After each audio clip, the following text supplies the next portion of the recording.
हमेशा खुश रहो बिटिया. This is Dr. Lily Trivedi, and today I'm going to take a lecture on the crop fundamentals of crop physiology. Now this is for the students of B.Sc AG second SEM, and the course is microbiology.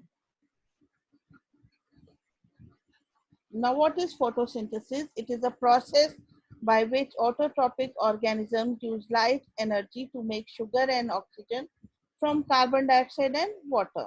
Now it occurs in plants and algae and in some prokaryotes. It is an anabolic process and it stores energy as carbohydrates in the body. And what are the site of photosynthesis? The site of photosynthesis occurs in chloroplast in the plants, and all green plants have chloroplast. So the leaves have chloroplast, and the green color of the chlorophyll is also due to chloroplast. Now this is the pigment which absorbs light energy. What is the site of photosynthesis?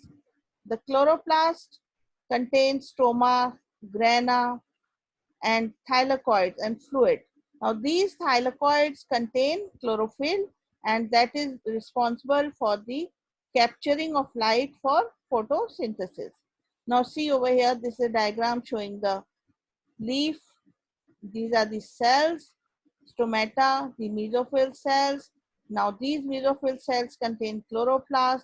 Each chloroplast has outer membrane, inner membrane, thylakoids, thylakoid space, stroma and grana. Now this grana is responsible for photosynthesis. Now chlorophyll is located inside thylakoid, and the chlorophyll have magnesium ions in the center. The chlorophyll pigment can harvest energy, photons, by absorbing certain wavelengths of light, that is the blue light 420 nanometer and red light 660 nanometer. The plants are green because the green wavelength is reflected and not absorbed, and this takes place in thylakoids. So photosynthesis requires light and converts light energy into chemical energy. So this is a light independent reaction, depends on the end products of the light dependent reaction. So the first is the light reaction. Now here is the absorption of chlorophyll. This is the absorption and these are the wavelengths. So during the fall, the green pigment chlorophyll is reduced, revealing the other pigments. So here we have, and the carotenoids are either red or yellow. They also absorb light. Now, two types of reaction occur in light reaction: non-cyclic, which involves the two photosystem, photosystem 1 and photosystem 2. The two wavelengths of light are 680 nanometer and 700 nanometer. Now, what happens over here? The flow of electron is non-cyclic, and there is photolysis of water which releases two electrons. Now these electrons are responsible for the energy products, end products, which are reduced, that is it mainly are ATP, oxygen and NADP. So these are the end products we are having in the non-cyclic reaction. Now this is the cyclic reaction. It involves only photosystem 1, that is at 700 nanometer, and the end product is ATP. The ADP plus phosphorus converts it into ATP. So two electrons again are here used.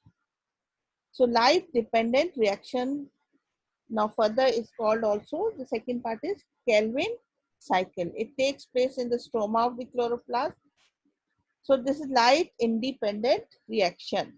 No light is required because the end products are NADP and ATP, which we have got from the light dependent reaction. So they are reduced to NADP, ATP to produce simple sugar. What enzymes are needed? Rubisco enzyme and carbon dioxide is needed over here. Now we have, after this we have the Kelvin cycle. The Kelvin cycle here this is catalyzed by the Rubisco enzyme, and the unstable 6 carbon compound is converted through different series of Kelvin cycle here and to give the end product, and we have 6 carbon dioxide plus 12 NADPH plus 18 ATP is used to give 11 molecules of water and fructose 6 phosphate plus 12 NADP plus 12 ADP. So this is the final overall reaction of Kelvin cycle. This is also called as C3 cycle because the first stable compound is formed is carbon 3 compound 3 phosphoglyceric acid. It is called Kelvin cycle.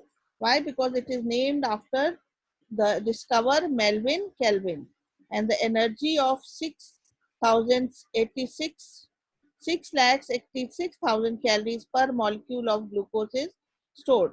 Now this energy is provided by a total of 18 ATP and 12 NADPH molecules.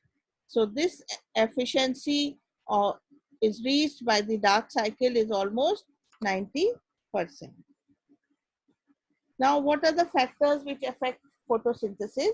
The factors which affect photosynthesis can be defined in the terms of rate of oxygen production per unit mass of green plant tissues or per unit weight of total chlorophyll. The main factors are light intensity, wavelength, carbon dioxide concentration, temperature, water supply, chlorophyll concentration, and pollution. Now I will not go into the detail. Now this was a brief about photosynthesis, that is the light and dark reaction.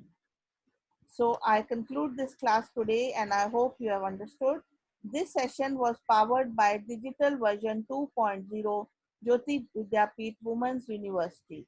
I hope you are satisfied with my digital session, and if you have any query, please mention in the comment box.